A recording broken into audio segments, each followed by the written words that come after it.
My name's Peter Murphy. I'm from the Politics in the Pub Committee, and I'd really like to welcome you all and thank you for your patience.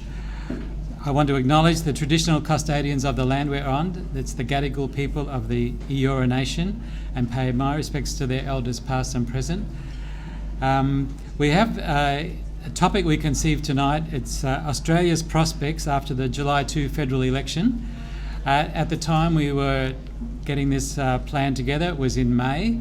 The election itself hadn't taken place, and we had no real clear idea what the outcome would be, whatever our hopes were.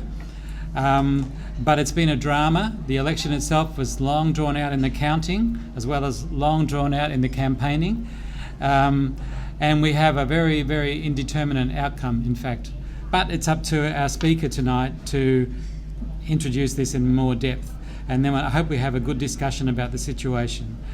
Now I have to explain, it's awful that the two advertised speakers aren't here. That's Pat Conroy from the Labor Party and Senator Lee Rhiannon from the Greens.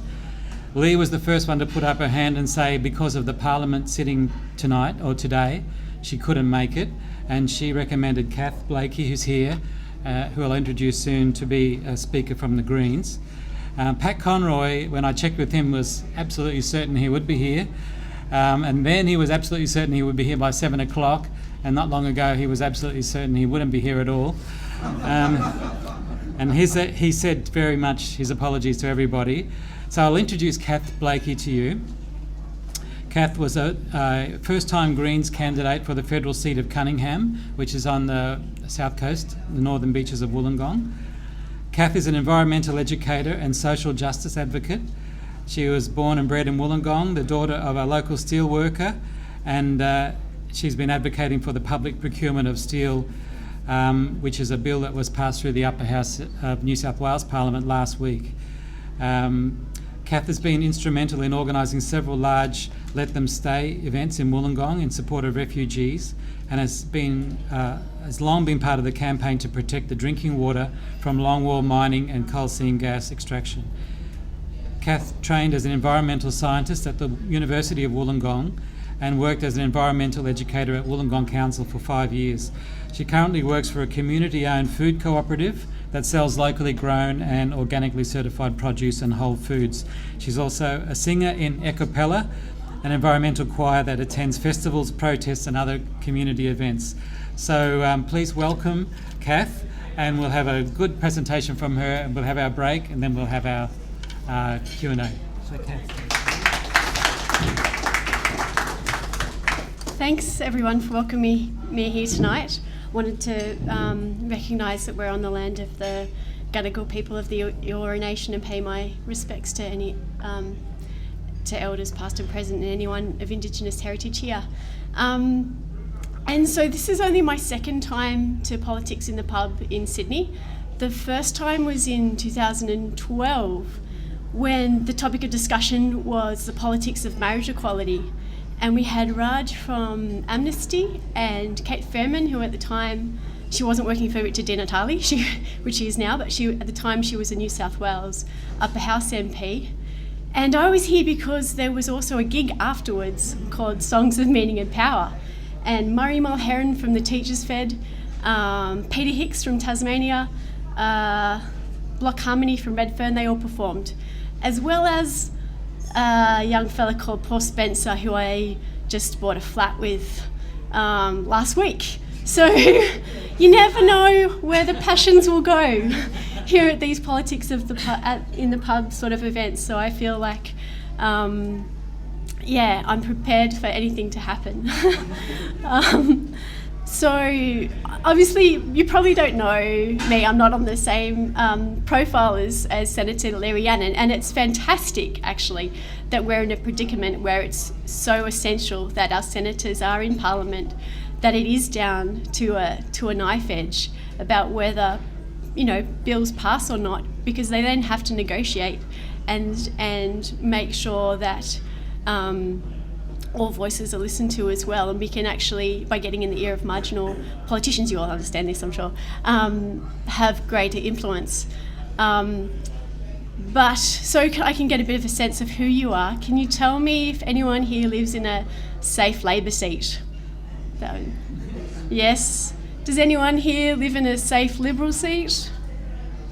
Does anyone here live in a seat that changed? Oh, lucky fella! Awesome. Does anyone here? No one here from Melbourne? No one here from an independent seat? No, of course not. If you were from an independent seat, you'd have to live in Tasmania or Victoria. Of the 149 seats across Australia, only 3 are not held by the major parties, and that's Andrew Wilkie, Cathy McGowan, and Adam Bent. So, and Bob Katter, I guess, yes, that's true. It's an interesting time that we live in. So you can get a bit more of course, it's a very different matter in the upper house. There's a lot more diversity in the upper house, with 9 Green senators now and 11 others, where there all sorts of array, as you know. I first got involved in the Greens in 2002 when I was a student.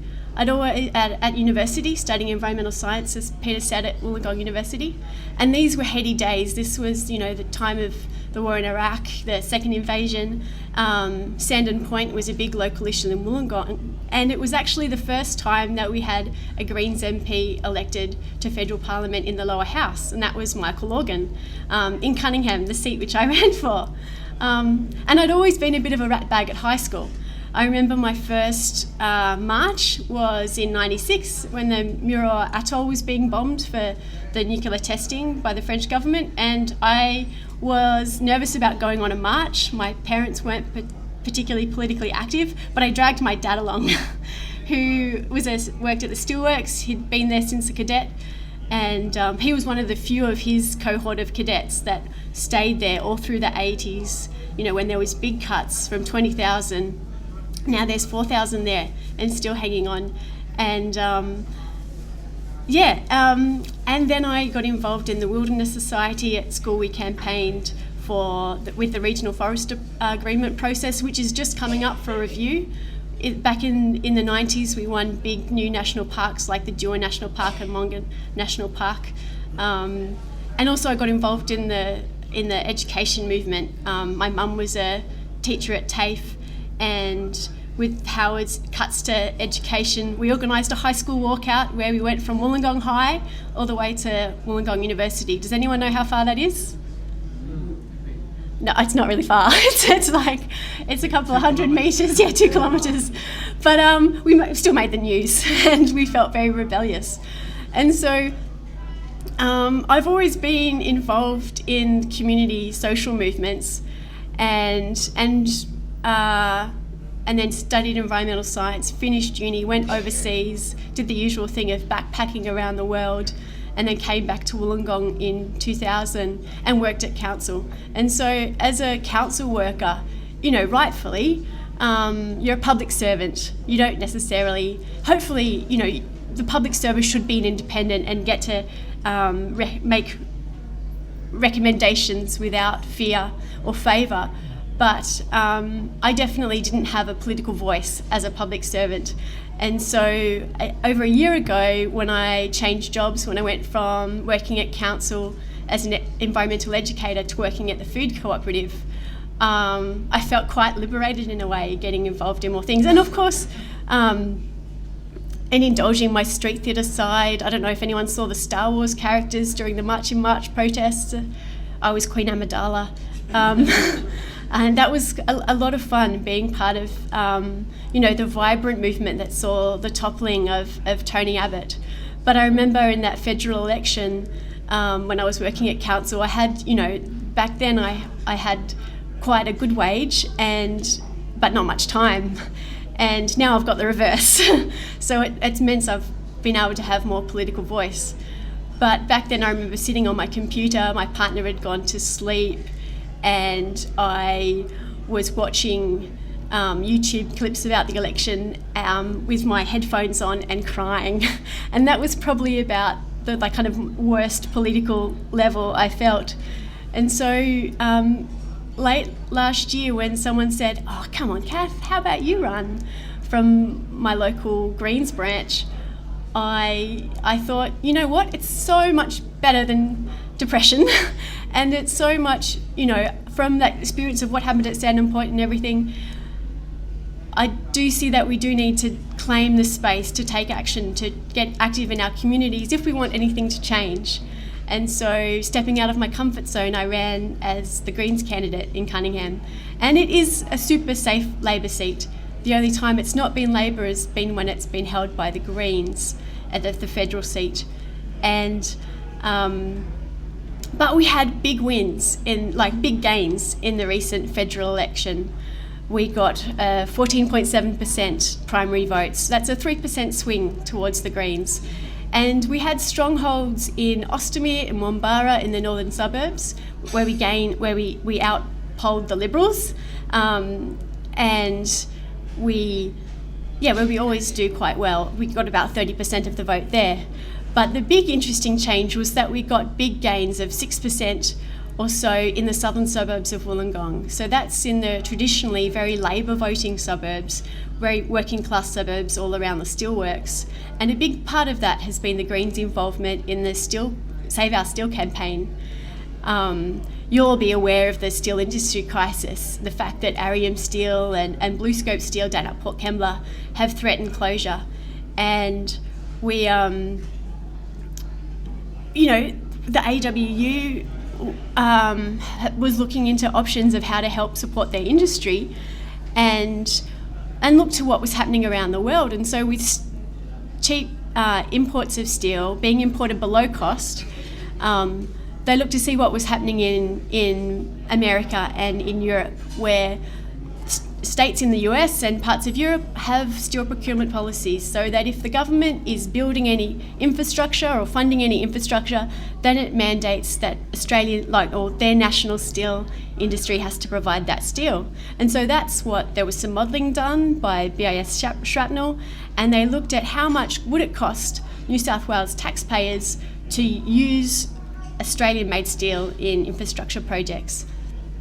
And there is a slight increase of cost, but it's much cheaper. It's like less than 1% of the all over infrastructure costs. It's much cheaper than the economic cost of having 4,000 direct jobs lost and having the social cost of having to all these new people on welfare and all the added economic costs of having, Wollongong's already got a very high unemployment rate, particularly youth unemployment. Do people know Wayne Phillips from the AWU? He's a great guy. He looks like Papa Smurf, but with language. I hope you won't mind me saying that, but with much more colourful language. And so he was disgusted that the ALP didn't support the steel procurement bill, this steel procurement policy, and that was really, I guess, because it contradicts the neoliberal agenda that they've been going along with, having support for public procurement. I mean, we've seen privatisation be the agenda of both sides of the major parties. And so it was John Kay from the Greens that the AWU got a hearing with and got some support from. And as an electrical engineer, John is very experienced in, he was a renewable energy expert. He lectured on the subject, he did his PhD on the subject in how to convert our grid to renewable energy. So he understood the need for steel, and he also understood the steel making process and how, how it could be move towards being more sustainable as well. So whereas some people have attacked the Greens of, why are you supporting heavy industry? Obviously, if you want to have a quick transition to renewable energy, then you need infrastructure to do so. So we need, fast rail infrastructure. There's a lot of infrastructure that requires steel. And so much better to have it built in Australia, where we have environmental protections and strong labour conditions, than to rely on importing it. So there was a whole bunch of events that happened in Wollongong. There was mass rallies in the mall. There was the Illawarra Greens held a public forum on the steel procurement.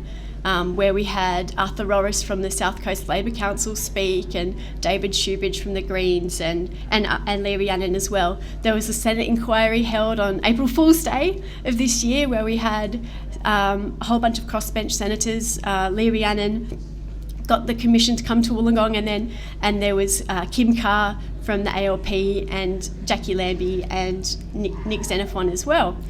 And they toured the steelworks and they toured the innovation lab at the university, because there's a steel research hub that looks at how steel's 100% recyclable, as well it can how it can be made as sustainable as possible, and how it's at the Sustainable Building Research Centre. They've got it integrated into the roofing with solar panels, so that they're a more efficient sort of solar panel. Not as easy for the construction industry to use; they're a bit more complex to install.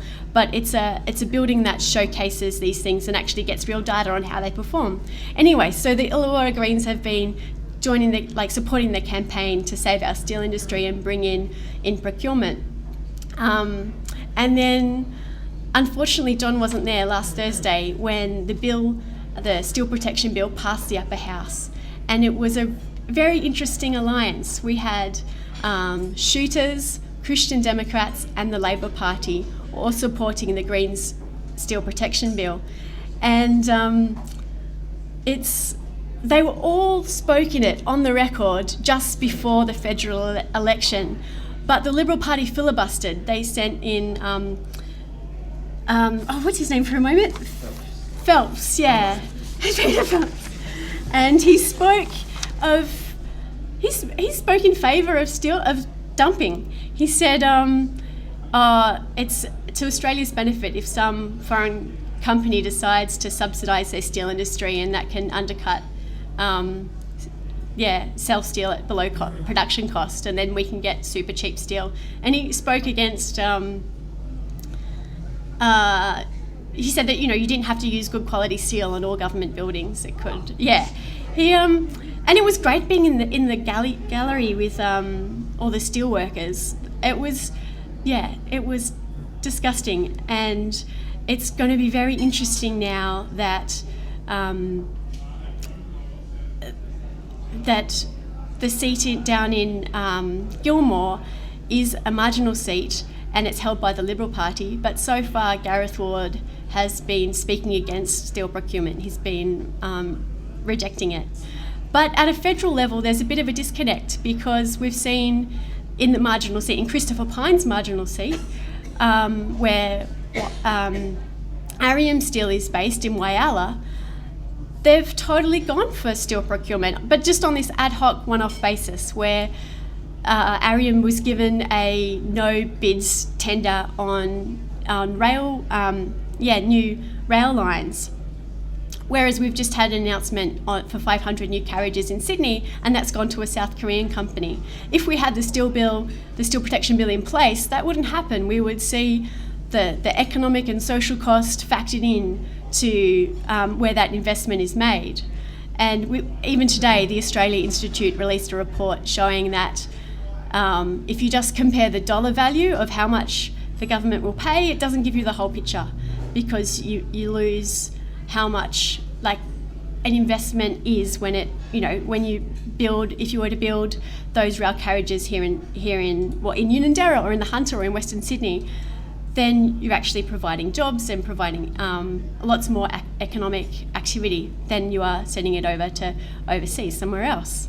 So it's been interesting that there's been this cross-party alliance and support the idea of steel procurement, but it's also been interesting how it's worked out with the Labor Party. The Labor Party did get on board, and it is Ryan Park, based down in the Kira electorate in Wollongong, who will be presenting it in the lower house in state parliament. But at a federal level, they haven't been supporting steel procurement. They've been talking about a steel advocate, which was also something that the Labor Party moved amendments on in the state parliament. So it's like a government bureaucrat that without the steel procurement, without mandating actually having Australian content, they've got it's like a dog with that's all bark and no bite, no teeth.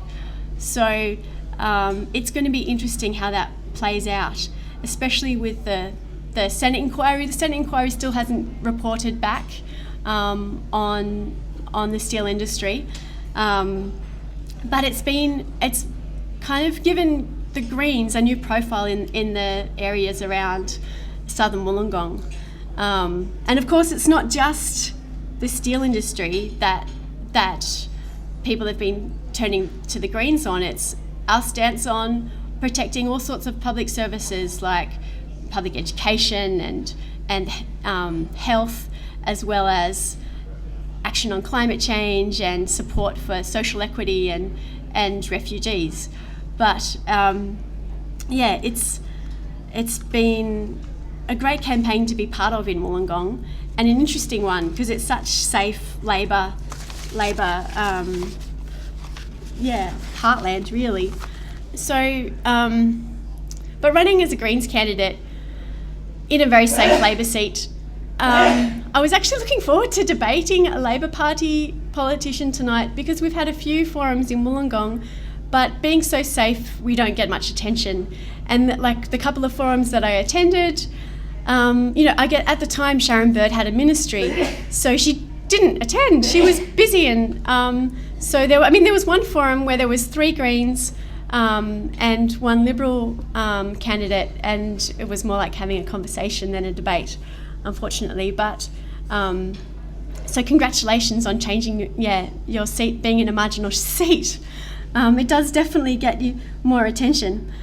And so one of the things we did as part of our campaign, we had quite a strong social media presence, and we made some videos where I spoke about different issues. And one of the things that I did was also explain how preferential voting worked, because often you hear that people say, oh, if you vote for a minor party, that's a wasted vote. And obviously they don't. I mean, that happens where you've got a voting system that's first past the post, like in the US and in the UK. But here in Australia, we've got a preferential system where you can't have a situation where if, maybe 40% of people vote for an elephant, but the majority of people, 60%, vote for not an elephant, but maybe 20% of them vote for a hippo, and then 40% vote for a rhinoceros. And then once the hippo's knocked out, of course, the rhinoceros is going to win. Anyway, you all understand preferential voting, right?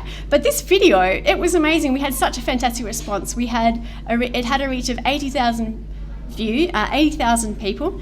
It was viewed 40,000 times. We had 350 likes and 900 shares. And it was interesting because it was shared actually quite across political lines, where people were recognising that, how that voting for a minor party is not a wasted vote if you use your preferences. And I think the Still campaign has been another example where we've seen that there can be cross-party support amongst minor parties and amongst and on the crossbench.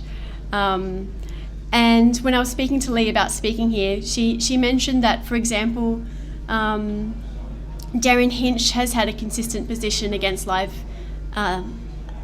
exports, and the Greens have been calling for the ban of live exports for a long time. So there's potential to work together. And as you know, we've heard today with a couple of Liberal Party politicians absent, there's moments to be seized. I don't know if anyone saw Peter Credlin on Sunrise being interviewed by Andrew Bolt, kind of giving a recipe for how the marriage, a parliamentary vote could happen. Did anyone see that? It was quite extraordinary. Because the marriage plebiscite being proposed by the Liberal Party, it's a massive waste of money. It's a delay tactic, and it's potentially really divisive. And it was Howard that made a parliamentary vote to make the Marriage Act between a man and a woman. So it's a parliamentary vote can undo that and can move to reflect what the majority of Australians believe, that marriage should be between 2 consenting adults. But another thing with the plebiscite is that, as we've seen with former referendums here in Australia, the way the wording goes can really twist the outcome. That's what we saw with the Republic. But so Peter Credlin talked about how, once with the cross-party support in the upper house, a parliamentary private members bill for a parliamentary vote on marriage equality could pass the upper house, and then all it would take to get it through the lower house would be a suspension of standing orders like we've seen today, and then a couple of Liberal MPs, and she named a few, who might having to go to the toilet. Yeah, maybe they wouldn't cross the floor, but they could surreptitiously abstain and end up in the loos, So it's really interesting times that we live in when, the changing in policy, the change in government is only really I've heard people say a heart attack away. It's so close. And we know that what happens right after an election can really shape the agenda of what's to come. So I think it's very interesting times for the coming Parliament, but of course we're not going to get good outcomes happening by themselves. It does take a lot of action by civil society and unions and community groups, making sure that particularly parliamentarians in marginal seats know and are accountable and know what people want. We could go along a path of that we have at the moment, where there's wage stagnation, where we've even had the ACCC spokesperson talk about how privatisation has gone too far.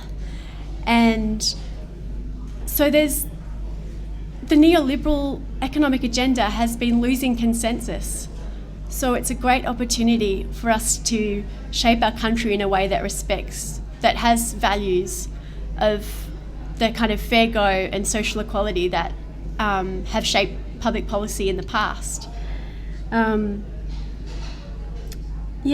course, it's very interesting times in Wollongong where also the mining boom has passed, that we're going into decline, where we're seeing mines lay off people and close down and profits fall. So there's a big need for a transition, and renewable energy can be part of that transition, where it's a jobs-rich industry, but we need the manufacturing skills and the technological skills to be able to do that. So that's why the steel campaign is being recognised as an important one for the Greens.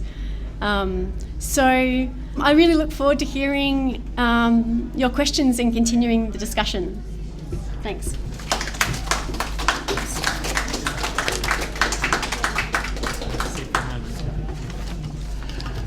Thank you very much, Cath.